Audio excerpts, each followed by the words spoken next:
for you to do payroll management very well, it's critical that you should know that what your level of Excel proficiency is.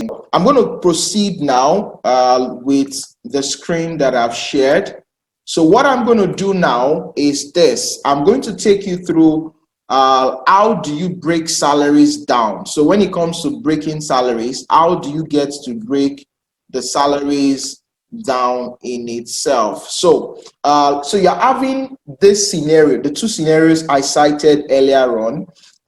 So you have basic housing, transport being broken down, and how you break this down is open to the organization. There is no one size fit all approach, but I'm going to be using these two approach in a couple of minutes.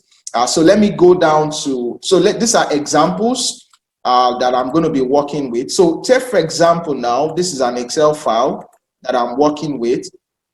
So if I assume that my annual gross salary is each of these scenarios that I'm working with, six different scenarios. So I'm working with somebody that is earning an annual salary of 753,000 per annum, another one with 1.5, another one with 3.6, another one with 7.5, another with 18 million, and another with 21 million.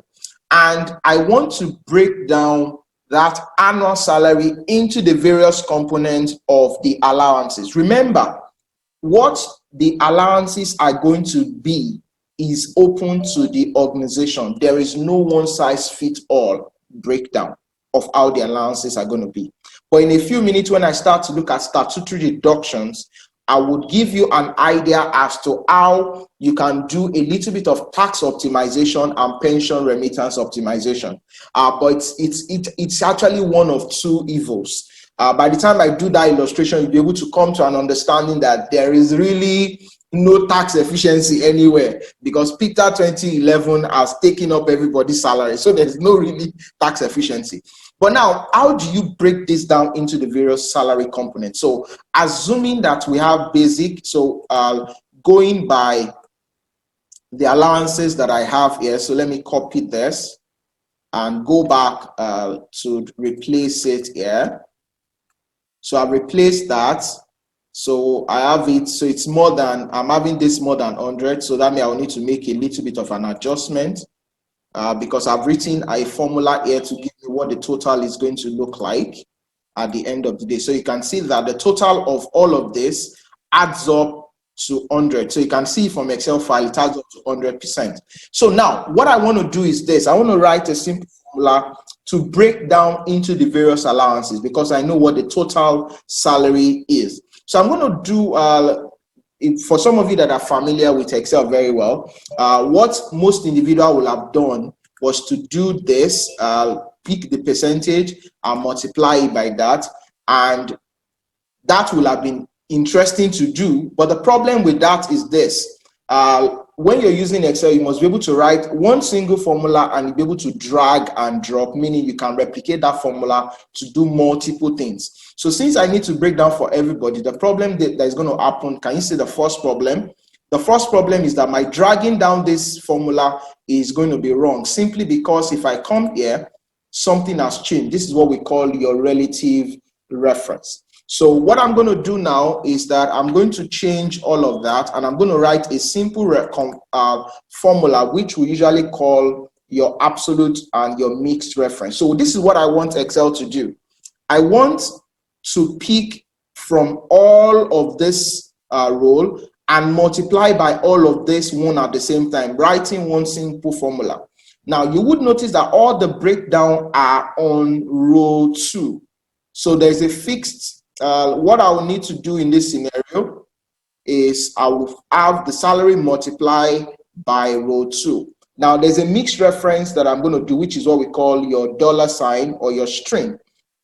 Now what I'm going to do is this. I want to make Excel to only pick from row 2 by changing the column. So I'm going to put a $ before the row, don't worry. It's just giving you an idea of what I'm doing here. It's called mixed reference in Excel. I'm sure some of you will be very familiar with that. So For those of you that are not, it's good that you brush up your Excel skills. As a matter of fact, we have a free Excel class on our portal that you can take for free and brush up your Excel skills if you need to do any of this. So at the moment, so I've written that formula and I've broken all of that down. So everything has been broken down now. You can see one single formula. The initial problem that we had initially has been corrected, and I have all my breakdown at the moment. So if I want to check if what I have done is correct, just to be sure that everything adds up, this is all I will need to do, and you can see that that balances up. If I were to fill down, you can see that all of my total salary is confirmed. So that's me breaking down the salary. So now that I have it this way, if I want to create, which is where the difference is going to be. So if I want to recreate this, changing the percentages. So remember, the initial one I did, the initial percentages was a bit different from this. The initial percentage that I was using initially, which is the first scenario, was 30-15. So let me use for the second scenario now. And see what the breakdown, that is where the changes is going to be. It's the breakdown that's actually going to change. So in this scenario, I'll just do some adjustments here, just that, and you have it as 100. So you can see what the scenario is going to look like, and I'll just edit what I have in terms of formulas, just to be sure that everything is edited to the required level. So I will change the formula just to be sure. So the formula is correct now. So you can see the difference.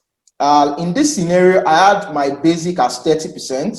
Here I have my basic as 40%. So you can see how the basic changes. For this first guy, the basic of his 750 is 226. In this scenario, the basic increases. So you can see where the changes are. Now, let's take note of the basic housing and transport. The basic housing and transport for scenario 1 here is 55%, while the basic housing and transport for scenario 2 here is a little bit higher, and it is actually 77%. Now, that difference of 55% and 77% would affect the pension drastically. That we would come to in a minute. But this is how you would break down your salary typically into the various components. Depending on the components you're changing, then you are able to break down each of the elements of the salaries into the various components in itself. And at that point, this is what, if anybody's asking, what's my salary breakdown? This is what anybody will be interested in.